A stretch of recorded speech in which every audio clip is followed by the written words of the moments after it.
Hi guys, welcome back to Ari's Vegan Vida. So for today's video, I'm going to be showing you guys how I make jackfruit tinga.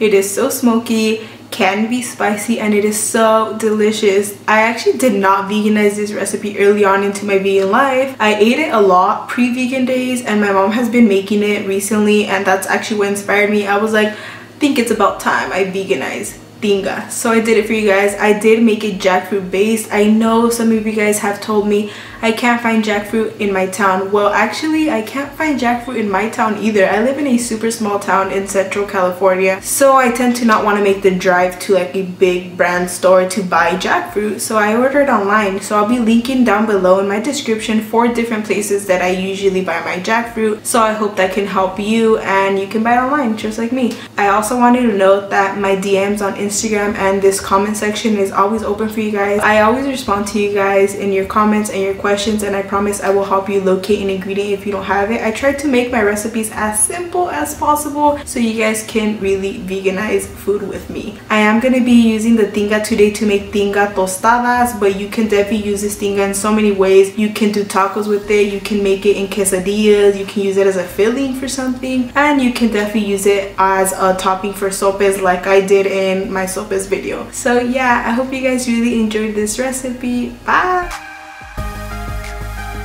Okay friends, so in place of shredded chicken that is traditionally used in tinga, I'm using 2 cans of jackfruit. Please excuse my nail polish. I try to have them painted for my videos, but they always end up looking like this.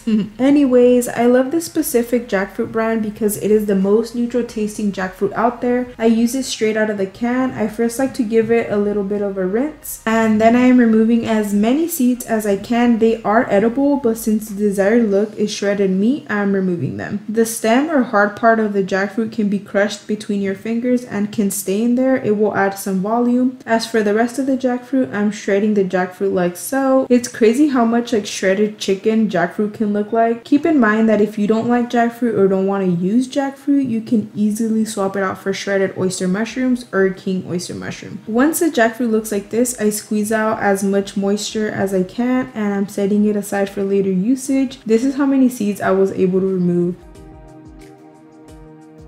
Okay, so now I'm prepping my ingredients. I'm cutting half a large onion into thin slices, or you can also use 1 small onion.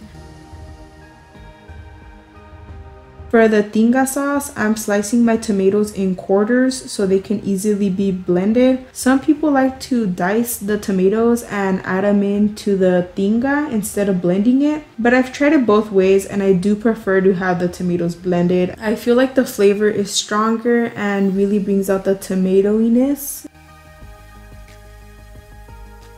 So for this recipe, you will need chipotle peppers in adobo sauce. Keep in mind they are spicy and smoky. The amount you add is up to you. Anything between 2 to 4 chipotle peppers. I'm personally adding in 3 peppers with about 1 tablespoon of the adobo sauce. It is a little bit spicy, more like a mild spicy, but somewhat spicy. Now to my blender, I'm adding in 2 tomatoes, 1 cup of water, alongside 3 chipotle peppers with adobo sauce, and 2 tablespoons of vegan chicken powder by Orrington Farm. This will give the tinga a chickeny flavor, but it can easily be swapped out for salt to taste or a veggie bouillon to taste. Also adding in 2 raw garlic cloves and 1/8 teaspoon of cumin, or a pinch I guess.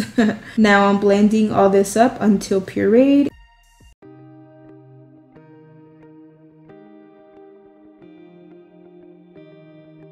To my saute pan on high heat, I added in 1 tablespoon of oil and the sliced onion. Sauteed the onion for 5 minutes, continuously mixing until slightly brown. Then I added in my shredded jackfruit and cooked for around 3 more minutes. Fun fact, I didn't grow up eating tinga. I was actually introduced to tinga by some friends in college. That's definitely where I ate tinga the most. My mom has only been cooking it for maybe 2 years or so. I can't believe I missed out all these years.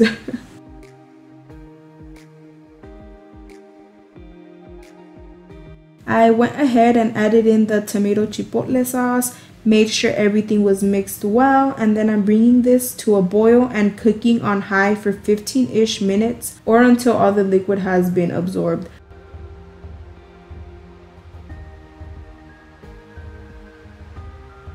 Once the liquid has evaporated, it should look like this, and now it's ready for serving. You can eat this warm or cold, it's definitely up to you. I've eaten it both ways. So for toppings, I'm using some shredded lettuce, some avocado, some homemade cashew sour cream, some vegan queso, and lime wedges. You can use any vegan tostadas. Most tostadas are vegan as is. These are specifically Guerrero brand tostadas. I first slather some generous amount of sour cream on the bottom. Then I add in the tinga, some shredded lettuce, the queso, and some avocado slices. And there you guys have it. This is another 30-minute meal. You can eat it as tostadas, as tacos, or as a topping for sopes as shown in my previous video. Thank you guys for all the love and support. Be sure to check out my Instagram and my TikTok. They are both under Iram's Vegan Vida. Bye!